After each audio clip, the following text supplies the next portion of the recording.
Map out the path of when somebody is on the road to quitting, we need to be able to identify that path. Get on her back and let her go all the way across. This is the most important part. You guys messed up the most. Okay. We're listening. But yes, the path to quitting. This is important. This is important. How do people quit? They quit without even knowing they're quitting. Quitting is not saying, I quit. Yeah. Right? And everybody, what does everybody say? Oh, I'll never quit. I'll never quit. Yep. When in fact they're quitting. You know, the moment they say that. That's When so they say that. true. So what's the road to quitting? And as leaders, I don't have this conversation with everyone, but as leaders, we need to identify this. It may happen to us, whether we know it or not. But we need to take care of our team. So this is how it happens. Somebody joins because they want to get healthy, they're rocking their challenge, okay? Then they finish their 90-day challenge. So they're over that like honeymoon stage. They join the business because they want to make money. They sign up all their friends and family, get their 3 for free, make a couple $100, okay? They're having fun, they got that momentum, maybe even hit regional director. And then that first wave of fall off occurs. It always occurs, by the way, everybody. So if people are quitting, that's natural. That's healthy business. Not everybody is going to stay on the 5-pack for life. But that newest person doesn't realize that. They don't know it, nor do they see it coming. So then they're setting these goals. I want to hit national director next month. You know, and that's self-imposed goals, which is healthy. And we're focused so much on rank, and crossing the stage, that they bring that pressure on themselves. Not necessarily from the team, right? We want everybody to meet their own goals. But they put that pressure on themselves. And then they see that fall off. And then they start doubting themselves. And like, what's so wrong with me? I see everybody else on the Facebook page growing. I must be the only one. And they fall into that stage of isolation, which is the most dangerous with any addiction. Isolation is the enemy. Because then they feel like they're the only person that's experiencing this. When in fact, everybody's experiencing this. So the first thing that we have to do, so that's what happens. They go into isolation, and then they start doubting themselves and doubting the business, and they drift away from the team, they drift away from the pack, and they also drift away from their upline, okay? And by doing that, they're separating themselves again from what really works. And then they see other people's stories, rank, breaking, then they become like a little skeptical, and they start justifying it, selling themselves on the excuses and the lies of why it's not working. And then since they're not communicating with their upline's not communicating with them, then they're thinking, oh, I'm disappointing Josh. Or I don't want to let Josh down. Or what he's not thinking that I'm working. Or what is he thinking about me? So they become even more isolated. And then it turns into a little negativity. And then it's so easy to take that one step away from the business. I'm just going to take a month off and focus on my challenge. Has anybody heard that? Yes. It's so easy to take that month off. It's like jumping in the pool right now, it's going to be cold, right? But when you get in the pool, it warms up. If you get out of the pool, it's going to be cold if you jump back in all over again, isn't it? That's absolutely. So, and then whether they know it or not, that negativity, they lose belief, and they're gone forever. All the meantime, they're saying, I'm not going to quit. And so it starts so subtly, and it's so scary. And you know, and I think a lot of us have been there, whether we know it or not. So how do we avoid that? Well, it's self-imposed pressure that got the best of them. They said, I want to hit national director, right? They said it. And the fact that they're not on track to hit national director, then they feel like they're failing. And as a society, what do our teachers say? Out of 100, 1 to 100, what do we have to make above in order to not fail? 7. It was 60 when I was in 60. school. That's good. That's why you failed. So, guys, we all need to know. We need to know that it's nobody's fault, and it's a natural experience, that it's in our society that says, if you're not making a 60, we'll go 65 or higher, if you're not getting 65% of the answers right, if you're not hitting 65% of your goal or higher, you get what letter grade? F. Which stands for what? Failure. How messed up is that? Man, that is some serious stuff if you think about it. And so then, you know, but let me say this. All super uber successful entrepreneurs, what percentage do they say you need to find success in order to be just successful beyond their means? 2% maybe? 2%? So we're setting these expectations Society has told us if we don't do 65% or above, we're a failure. And then we retreat, we become isolated, we step away, we doubt ourselves, we feel like people are judging us, we're the only ones, and then we lose them forever. So how do we avoid that? How do we get around it?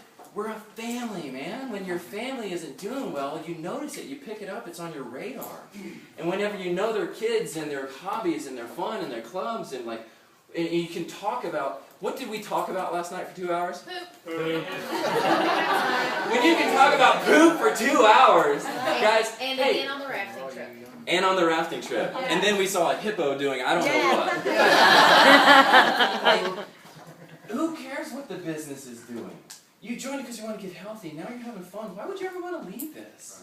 And if you stick in it long enough, 9 months, that X factor will happen. It's part of the equation. Yeah. It's not called luck. It's called part of the equation.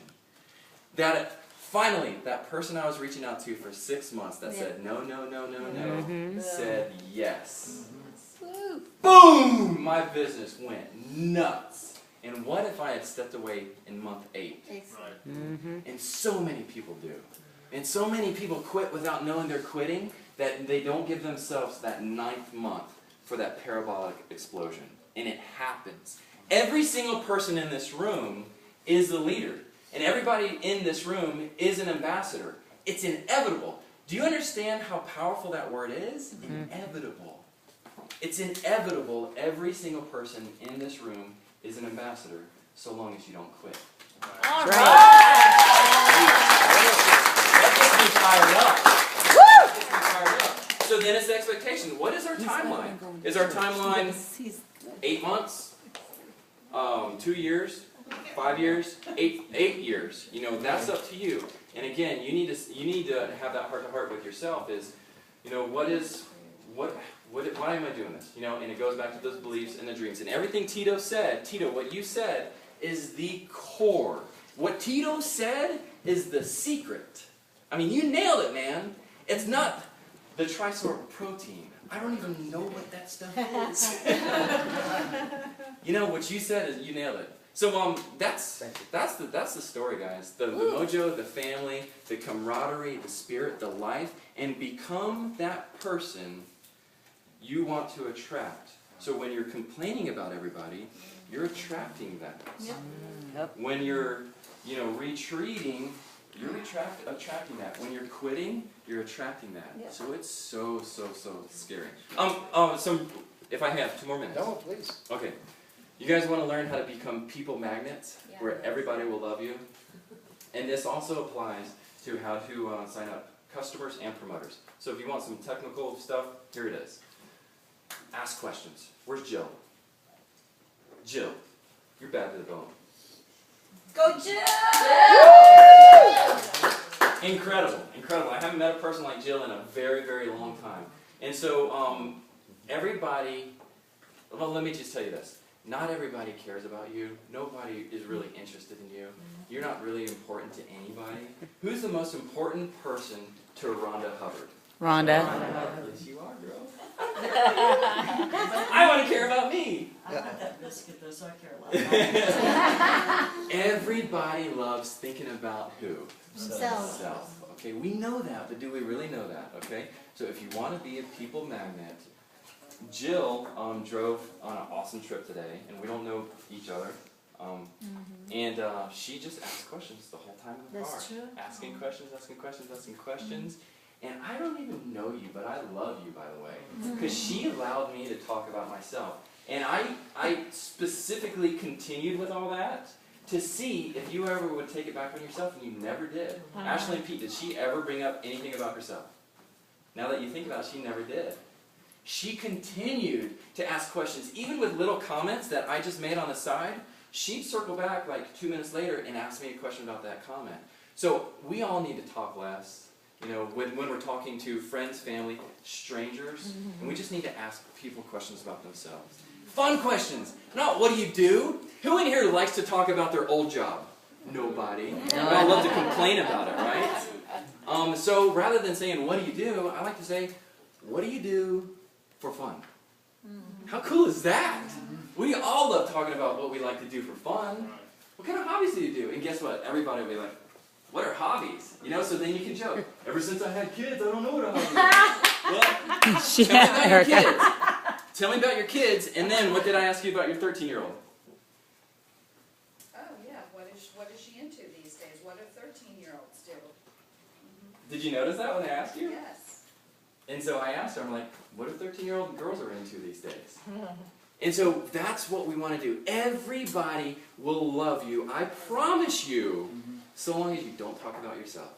Nobody cares about you. And it's so important that when I'm on a phone call and people are like, oh yeah, I'm from New York. Oh, what part of New York? Oh, and how do you like it? And would you ever move away? And blah, blah, blah. Never once do I tell them I'm from New York. They don't care about that. But how easy is it for us to immediately want to turn the attention back on ourselves? Oh, you're a professional swimmer. Oh, cool, cool. And I don't tell them that, I went to state with swimming because they don't care about that. Just always let them go on and on and on. Okay, this applies to everything, by the way, with relationships and your spouses and your family and everything. Okay, it's a big deal. It's a big deal. Talk less. Ask questions about what people want to talk about, and they'll immediately love you. And then when you see the opening, eventually people will ask you, well, what do you do? And then when they do it, it's game on, right? You can go anywhere from there. With customers, people say, how can I get a person on a transformation kit? How can I sell this? How can I sell this? How can I sell this? Ask questions. What do you want to achieve, Tito? And be honest with me. What would you like to improve about yourself physically over the next 90 days? Lose another 10 pounds and gain some muscle mass and flatten my stomach. Excellent. So would 10 pounds flatten your stomach? Oh, yeah. Okay. And what size waist would you want to get down to? Back to 33. Cool. And what are you now? 34. Well, you know what? I could probably get to 32. A tight 32. Yeah. So are you a snug 34 or a loose 34? No. I'm getting closer to 33 now. Excellent. Excellent. Good for you. When's the last time you were down to a 32? Actually, in my 30s, I was playing basketball. And how old are you now? I turned 60. What the hell happened? So in the 30s, how long have you guys been married? 41 years. Oh my gosh. So you got married and then you just let everything go. How did you feel when you were back in your 30s? How did you feel? What was your energy like? I was talking trash in basketball. I like it. Do you have any size 32s in your closet right now? No, I threw them out. So you'd have to go shopping. Yeah. How great would that be? Yeah, it'd be awesome. You'd love it. Okay, so are you serious about losing 10 pounds? Yeah. Getting a flat stomach? Absolutely. Okay. Do you want to do it fast or do you want to sort of... No, I'm going to do it fast. Okay. Based on what you told me, I got a lot of friends that are crushing this. Friends just like you, and your same identical story, that want to achieve what you did. They took the challenge with the proper kit, and they not only did that, but they started seeing some abs. It felt amazing. You're going to love it. A lot of us are joining a challenge. What you told me is you want to lose 10 pounds fast in your series. You need to be on the transformation kit. You told me you want to lose 10 pounds fast in your series and get down to a 32, right? Right. Okay, so based on what you told me, I'm saying the transformation kit is the right kit that you chose. Excellent job, Josh. Okay. Okay, so, and he's so emotionally tied with the 32, 30 years ago. That's when they met each other. He felt amazing. He was talking trash on the basketball court. A lot of my team's already heard this, so you guys just bear with me. But can we see how I did no talking? I didn't even tell him that I lost 41 pounds. People don't care about me. They care about themselves, and then I like to tell stories about other people that identified with you. Basically, I made your emotional connection with somebody else that was in your same spot that accomplished the goal that you want. And so, boom, but you can connect that, right? Transformation kit. Now, if you don't choose the transformation kit, you're not congruent with what you just told me you want. That's right. Okay, so that's your choice. You know what you just did? You gave me the first of the 6 essentials. The why, the dream. Yep. That was excellent. And you were talking the majority of the time. Okay, so that's customers, guys. I hope you got that. That was really fast. With promoters it's a lot of fun. This is a lot of fun. So you, and this is, it depends on your relationship. What we just did was perfect case scenario. Never happens. Okay, it's just a roadmap for us to know how the map should be. So for promoters, I like to let people talk about their job. Hey, so what you been up to? Well, Mike. Okay, let's assume that you were working the other job that you don't like. Okay. Mike, how you been, man? Doing good. What you been up to? Just working. 9 out of 10 answers is always just working. Just working. Everybody answers. It's programmed in our head. It's crazy. It's really messed up. Okay, check this out. How's work?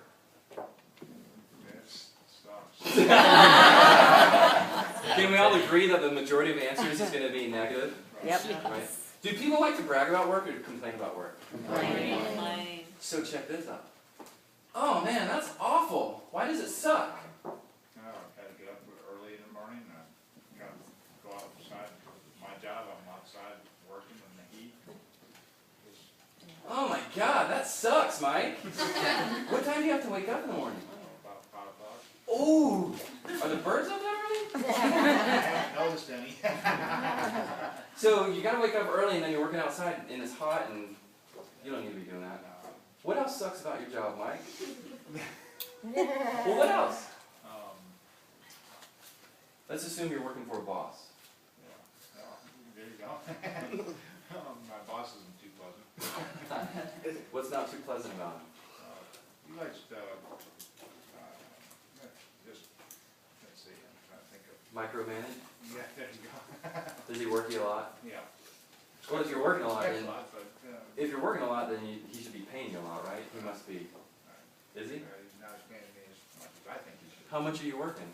40 hours a week, How many? 40. How much are you really working, Mike? Uh, How much are you really working, and how many are you getting paid for? Well, for me, I was really working 40. Yeah. Man, I don't know. I mean, some of my friends are working like 60 hours. That's They're on a right. salary, so they're getting paid 40. Gosh, Well, gosh, man. Well, what do you do on your free time? So there's a shift. There's a shift right there. What do you do on your free time? when I get an opportunity, I like being on the water. How many opportunities do you get? Not enough. How many? Like in a month? Maybe once or twice a month. Really? That's not many. How many would you like to be? I'd like to be about 3 or 4 times a week. Who do you go with? That's another challenge. Family. Because, Yeah. basically, So right now, you're doing this.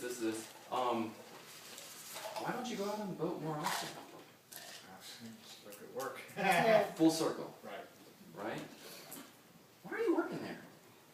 I have to earn an income, pay the bills. Are you doing anything to get out of that situation? But first let me ask you, would you like to change the situation? Yeah. Do you have anything in the works, hopefully, to get you on the boat 3 to 4 times a week? Currently? Not right now. Alright, man. Well, here's the thing. A lot of my friends can relate with your situation. Actually, I'm very close with some people. They're in the same boat. I mean, I think that's probably 80% of the room, right? I don't know about you, probably not for you, but you'd be crazy not to talk to my friend Brandon Janice. He was in the same identical boat. And he was working, spinning his wheels, made money, but he was stuck in the rat race, working for a boss that was less competent than he was, had no freedom, no time, no money, and no way out. He found out about this challenge, took a leap of faith. He just took a closer look at it. Check this out, man. Now he's making $3 grand a month. On the side, Mike. I don't know if you're interested or not, but you'd be crazy not to check it out. If I send you over a quick video, will you watch it? Guys, it's not our goal to sign people up. It's our goal to just have them take a legitimate look at the tools. Then the rest is up to them. That's right. But take a legitimate look at the tools, not just a text message, right? So what did we do there? I asked Mike questions, and he was talking the majority of the time. I asked him about his current situation. Most people's responses will be to the negative. And then I forced him to expand emotionally on the negative, right? Whereas I focused you to expand on the positive, what you want to achieve. You nailed it earlier. What are most people driven by initially? Fear. Yeah, running away from something. So I'm helping Mike, whether he realizes it or not, I'm helping him realize the situation he wants to run away from. Because a lot of us have compartmentalized it in the back. We've gone into robot mode. We've accepted the matrix. And now we're all just doing this every day. And we don't know how bad we don't like it. So I allowed you to expand on it and then become emotionally really not liking your job. And then I said, well, what would you like to be doing? And those were the positives. And then I forced you to really, really like what you like doing. So I allowed him to see the future and see what he wants to accomplish, and then I took it away. I said, well, why aren't you doing that? Well, because I'm doing this. Right. Well, I don't know if this is for you or not, but do you have a backup plan? Do you have a way out? No, nobody does. Nobody does. It'd be crazy not to check it out. If you could do that with everybody, again, that's a perfect world scenario. Never happens, but it's a map. But if you do half of that, every single person will watch that video, and they'll watch it with full attention. At that point, either he's the right guy or he's not the right guy. You know, I don't care what he is. I'm not emotionally tied to his decision. Why would I let my emotions be affected by somebody else's decision? That's giving other people the power of our present. Guys, I could go on all night. All right, I'm going to turn it back over to you. No, you got it, Josh. Thank you. Thank you, Josh.